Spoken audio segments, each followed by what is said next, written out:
नमस्कार साथियों, biography channel पर फिर से आप लोगों को और एक नए वीडियो में स्वागत है।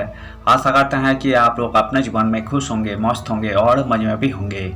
जैसा कि आप लोग जानते हैं, हमारे चैनल पर हम बॉलीवुड की बैकग्राउंड से जुड़ी हुई रियल किस्से कहानियों को आपके सामने लाते रहते हैं। बॉलीवुड की बैकग्राउंड में अनगिनत किस्से कहानियाँ छुपी हुई होती है जो कि हम जन तक नहीं पहुँच पाते हैं। हमारे चैनल पर हम कोशिश करते हैं उन्हीं किस्से कहानियों को आपके सामने लाने की। तो चलिए कहानियों पे चलते हैं, शुरू करते हैं बॉलीवुड की बैकग्राउंड से जुड़ी हुई और एक नए किस्से। ना राजेश खन्ना ना शाहरुख खान, ये शख्स था भारत का पहला सुपरस्टार। सिनेमा में है देव आनंद से भी बड़ा कद। बॉलीवुड में कई सुपरस्टार हैं, लेकिन सबसे दिग्गज के रूप में राजेश खन्ना और शाहरुख खान का नाम ही याद आता है।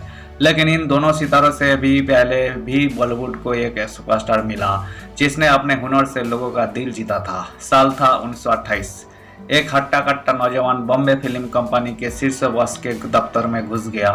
गेट पर सख्त पठान गार्ड तैनात थे। उससे निपटने के लिए इस शख्स ने अपनी मूल भाषा पश्तो का इस्तेमाल किया और गार्ड को उलझाकर एंट्री की। वैसे जैसे तैसे हुई इस एंट्री ने शख्स को काम दिया, लेकिन बिना वेतन के एक्स्ट्रा के तौर पर नौकरी मिली। ये शख्स कोई और नहीं बल्कि कपूर खानदान की बॉलीवुड में नींव स्थापित करने वाली पृथ्वीराज कपूर थे। पृथ्वीराज कपूर ने 10 दिन तक नौकरी की और 11वें दिन उन्हें अगली फिल्मों के लिए हीरो के तौर पर साइन कर लिया गया। अपनी करिश्माई शख्सियत के चलते उन्होंने दूसरे हफ्तों में ही लीड रोल हासिल किया। यही आपको हैरान कर सकता है, शायद इस पर भरोसा भी ना हो, लेकिन ये सच है और उनके अविस्मरणीय आकर्षण और आत्मविश्वास का प्रमाण भी। तो ऐसे मिली पहली फिल्म। एक नई फिल्म की शूटिंग शुरू होने वाली थी, लेकिन हीरो अनुपस्थित था। नाराज निर्देशक हीरोइन को उस जगह ले गया जहां एक्स्ट्रा कलाकार बैठे थे और उससे कहा कि वही उसमें से अपना मुख्य किरदार चुन ले। उसने सीधे हीरोइन की ओर इशारा किया। इस तरह पृथ्वीराज कपूर ने थिएटर मंच, बड़ी स्क्रीन और निजी जीवन में एक बेहतरीन कलाकार के रूप में अपनी उल्लेखनीय यात्रा शुरू की और हिंदी फिल्म उद्योग के पहले परिवार के जनक बन गए। यह परिवार आज भी अपनी चौथी पीढ़ी के साथ फल फूल रहा है। इस परिवार ने कई दिग्गज एक्टर दिए। वैसे पृथ्वीराज एकमात्र भारतीय अभिनेता है जो एक परिवार की 3 पीढ़ियों को लेकर 2 फिल्मों में दिखाई दी है।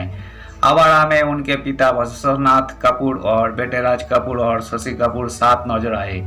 कालाज और काल में उनके साथ बेटे राज कपूर और पोते रणधीर कपूर दिखे। हर मंच पर बिखरा जलवा। पंजाबी खन्नी परिवार से आने वाले पृथ्वीराज कपूर लंबे समय से सरकारी नौकरी में थे। उनका जन्म लायलपुर में हुआ था और उनकी शिक्षा पेशावर में हुई, जहां उन्होंने प्रसिद्ध एडवर्ट्स कॉलेज से स्नातक की उपाधि प्राप्त की और 1 साल तक कानून की पढ़ाई की। लेकिन फिर उन्होंने यही तय कर लिया कि यही उनके लिए नहीं है और इसके बजाय उन्होंने फिल्मी करियर बनाने का फैसला किया। वे 1928 में अपने पिता की बहन से पैसे उधार लेकर बॉम्बे आए और जल्द ही मुख्य युग के एक प्रमुख अभिनेता बन गए। साल 1930 में पहली भारतीय बोलती फिल्म आलम आरा में भी उन्होंने अभिनय किया। थिएटर में भी उनकी प्रतिभा को प्रदर्शन देखने को मिला। थिएटर एक्ट, पठान और साइलोक उनके सबसे दमदार किरदारों को दिखाते हैं। राजाओं के रोल के लिए रहे मशहूर। सोहराब मोदी की सिकंदर तो आपको याद ही होगी। इस फिल्मों में पृथ्वीराज कपूर ने एक यूनानी का किरदार निभाया था। इस किरदार में वो एकदम सटीक बैठे थे। उनके कौशल ने उन्हें राजा पड़ोस की भूमिका निभाने वाले सोहराब मोदी के बड़ा बढ़ का दर्जा दिलाया।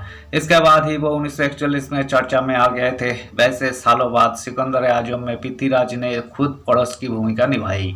वैसे तो पृथ्वीराज कपूर को 1960 की क्लासिक फिल्म मुगल आजम में बादशाह अकबर की भूमिका के लिए सबसे ज्यादा जाना जाता है, लेकिन उन्होंने कई अन्य राजाओं की भूमिकाएं भी निभाई थी, चाहे वो ऐतिहासिक हो या पौराणिक। उन्होंने भगवान राम की भूमिका 2 बार निभाई। इसके अलावा वो राजा दशरथ और रावण की भी भूमिका में नजर आए। अर्जुन और कर्ण दोनों की भी भूमिका भी दिखी। राजा विक्रमादित्य और हरिश्चंद्र के अलावा 12वीं सदी के चौहान, नामधारी राणा की कुंभो, सम्राट शाहजहां और राजा मानसिंह के भी किरदार को उन्होंने पर्दे पर जीवित किया। मिले ये बड़े सम्मान। साल 1950 के दशक के मध्य में जब उनके बेटों ने अभिनय की बागडोर संभाली तो पृथ्वीराज कपूर ने फिल्मों में काम करना कम कर दिया। हिंदी सिनेमा के संस्थापक पिताओं में से एक माने जाने वाले कपूर को 1969 में पद्म भूषण और 1971 में दादा साहेब फाल्के पुरस्कार से सम्मानित किया गया था। उन्हें 1952 से 1960 तक राज्यसभा के लिए नामित किया गया था। 1972 में पृथ्वीराज कपूर की कैंसर से मृत्यु हो गई। अब रणबीर कपूर और करीना कपूर खान उनकी विरासत को आगे बढ़ा रहे हैं।